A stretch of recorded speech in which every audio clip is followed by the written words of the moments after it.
Good Hello. morning. How How are are you? you? I don't know what I must have said good trouble and the phone started acting up. I was like, oh, something is not right. Miss Something is Don Porter, how are you?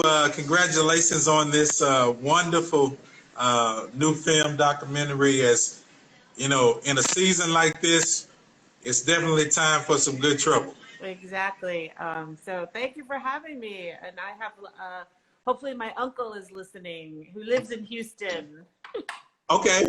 All right. What side of town do you know?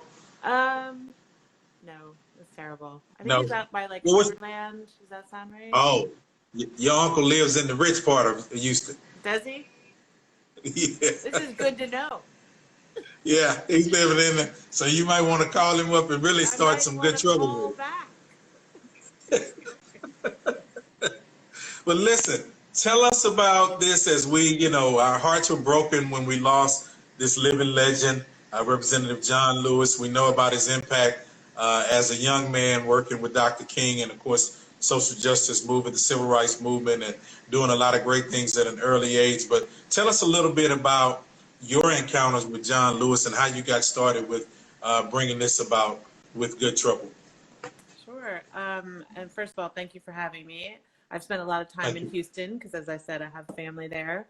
Um, so I first came across, well, like everybody knows, you learn about John Lewis in school. You learn about it, what he'd done. The first time I ever interviewed him was for a film I did called Gideon's Army, about three young public defenders in the Deep South. And he agreed to speak to them. And they were just, he made the point that lawyers were the people that kept him alive during the civil rights movement.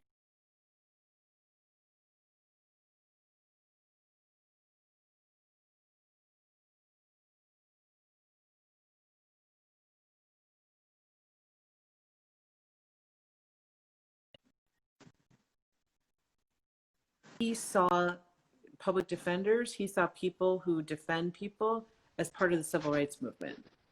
And so it just kind of stayed with me. And then I did a series called Bobby Kennedy for President. And the real object of that series was to show how Bobby Kennedy had been influenced by so many Black people in order to become a civil rights, champion. And John Lewis was definitely one of those people. He told this story about John Lewis organized a rally for Bobby Kennedy on the day that Dr. King was murdered. And it was a 20-something-year-old John Lewis who pressed Bobby Kennedy to speak to the crowd in Indianapolis that night. And that was one of the only cities that did not have rioting and burning. And when I heard that like a 20-something-year-old John Lewis was convincing a powerful senator, I thought there's so much more to this man and his story that we need to know. And so, we started this film. He was a wonderful partner. He loved talking. He loved telling stories. He was funny and fun and warm, but the big takeaway for me was he never gave up. And he always believed in an America that he didn't always see. He believed that goodness would prevail.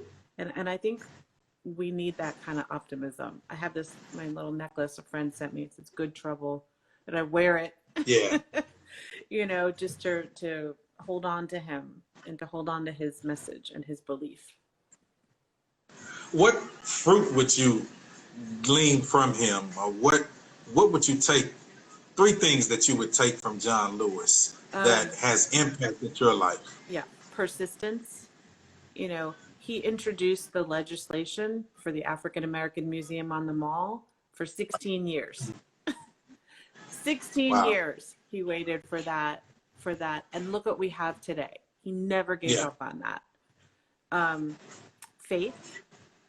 He would call it having an executive session with himself where he would check in with himself and ask himself what he believed. And I think a lot of times people are kind of swept away without thinking, but he was very strategic and very deliberate. He believed in nonviolence, he believed in organizing, and he believed in people. He believed if you gave them a path forward, they would accept it. And so he just never gave up. And then the third thing is optimism. John Lewis was essentially, if you think about it, he was a boy who grew up in Troy, Alabama, on a farm picking cotton, and he could envision a world that saw him as an equal. He had to imagine that. So he had imagination and optimism. And he really did accomplish a lot. And I think I get very frustrated when people say nothing has changed. That's absolutely not true. And we disrespect our elders if we say that. That doesn't mean we don't have more to do, but give them, the respect of what they fought so hard for us to have.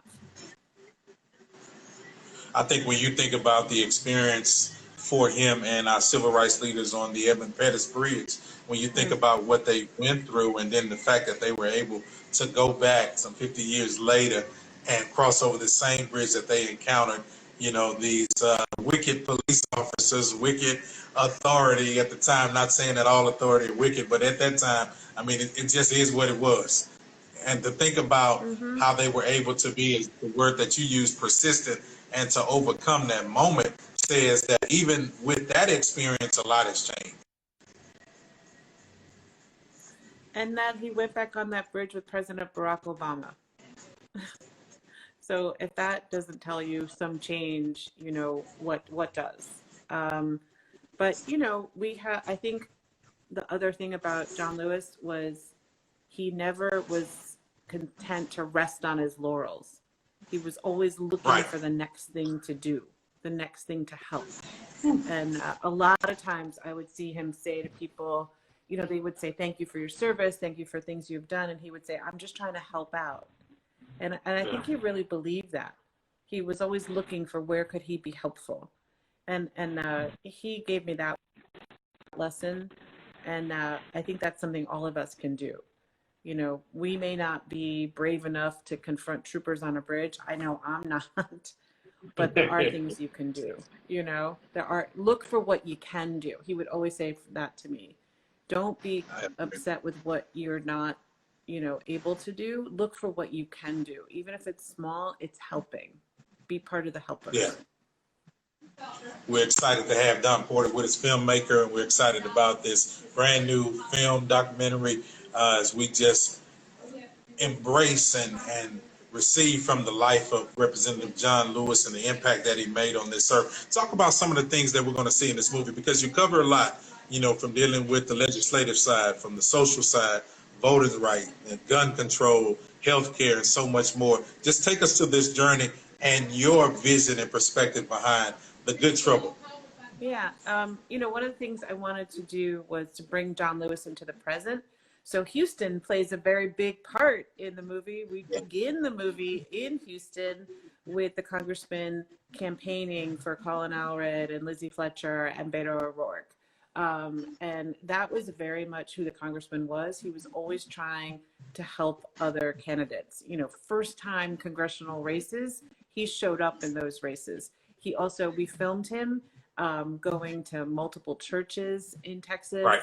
And I love those scenes where you see people and him connecting. Those were some of his most joyous moments, is going back to church and seeing people and reminding of where he started. But, I hope that this film shows you a side of John Lewis you may not know, like his personal side, his sense of humor. We go back to Troy, Alabama with him. I just spent a joyful year following the congressman as he continued the fight that he began as a teenager.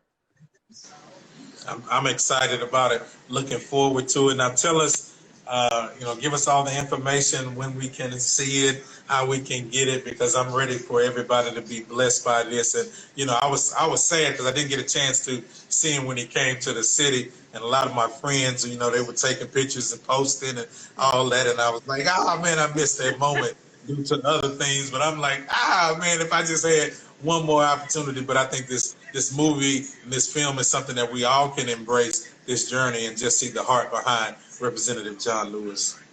Yeah, so you can see it. It is on iTunes and Amazon, and It's on your Game Boy if you want to if you want to take a, like my sons, if you want to take a pause from playing those games and watch a movie Yes. instead, you could do that. But I think what the movie shows is a congressman who believed in all of us. He so fiercely believed in young people and their power. And he was just so proud to see so many people step up and use their voice. And his biggest message was, you know, your voice matters, and you vote, Right. vote, show up Yeah. and vote, because, you know, Texas is now a battleground state. Yes. You want to honor the congressman. The more that we show up to vote, the harder it is to suppress our vote. And that was what he was working so hard to do. So I hope everybody will see it and get a little lift. But also he was really about bringing our country together and saying there's more that unites us than divides us. We can be fierce opposing discrimination, but we can also be fierce in our love. And that was part of God's message that came through him. Yeah, and of course the voter registration, time to sign up. The deadline is almost on us, October the 5th. So make sure you get registered to vote. If you have not, check your family, your community, your neighbors, everybody. You know, make sure as many people are as registered to vote as can. Of course, you can go to newsone.com/vote and you can get registered to vote. October 5th is the deadline, and then October 13th we'll get into early voting here in the city. And we have so many super voting locations that they're opening up. Several of our large stadiums will be used as places where people can go and vote. We're also going to have drive-through voting in our city. So no excuses. What do you think? Yeah. What do you think Representative John Lewis would say? Because we're getting into this two types of movements, so to speak. One with people who are pressing for everybody to go vote. And then you have the social justice movement where people are marching, but they don't see the importance of exercising their right to vote. How do you bring these two together? What do you think Representative John Lewis would say to these two different crowds? I think, you know, he was about both movements. You know, he was always up. He was arrested 45 times, sometimes while he was a member of Congress. He did a sit-in on the floor of the Congress. So Congressman Lewis was all about raising your voice publicly, loudly, and persistently. But he also knew that to make real change, you need to have the right people making the laws. And so he would say, yes, go march, put on your marching shoes, but then go over to the polling place, because that is where we exercise real power, lasting power. So he wanted to urge everyone to do both things. And I'm so glad you're highlighting that, because he, you know, the last picture taken of him was as he stood outside on the art installation in DC, honoring the movement for Black Lives. And so he was answering anyone who said, do you support it? Of course, 100%, because that is largely a peaceful protest movement. That is exactly what John Lewis was all about. But he said it's not enough to protest. You have to show up. You have to be for something, not just against everything. And so voting says what you are for. And I love the fact that how you said earlier, we all have a role to play. We might not be out front, you know, like Representative John Lewis was, and so many of our civil rights and our social movements today leaders are, but we all have a role to play. Talk about that again, because I don't want that message to be lost in our conversation today. You know, there's so many small things that are not small. If you check on your elderly neighbor, make sure that she has a ballot, take her to the polls if she needs that to happen. There's so many things like that you can do. Make sure you fill out your census, because we know people are trying not to count us. I mean, that determines, you know, and also this election is not just about the president. It's about your school board. It's about your local representatives. We need a consistent, concerted exercise of power. And people who look like you and me fought so hard for us to have the ability to choose, you know, and that's what I always come back to. I know, but like you said, no excuses. There's so many ways you can vote. So, but it's not enough to just vote. You have to give yourself a half an hour, research who is on the ballot, who's your police chief, Who's making the Right. decisions? Who's your prosecutor? Who's making the decisions about whether to arrest people, about how police will be treated? All of those decisions, we can have a voice in that. So, exercising that, I know it's a little bit of something, but if we could all watch Real Housewives for 5 hours, Yeah. take one of those hours. I love me some Housewives, but take just one of those hours, just one, and Yeah. and find out what Yeah. you stand for. Yeah. Yeah, because sometimes that entertainment can be a distraction when it comes to the purpose and change we need in this world. So we can set that aside. That's what we have those DVRs for. You can go back and binge watch another weekend. Yeah. Yeah, you can go back to it. Listen, this has been so fantastic. I appreciate you taking out the time. I know it's a busy day for you, and you've been making your rounds and doing your interviews. But I just want to say thank you again and let everybody know where they can watch John Lewis, Good Trouble. Yes. Thank you so much for having me. I really appreciate it.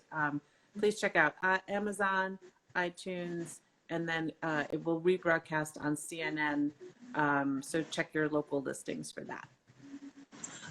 Don Porter, thank you again. It's been a blessing, and much success on your journey, and continue to cause good trouble and keep up the good work. I will try. Thank you so much. Okay, be blessed.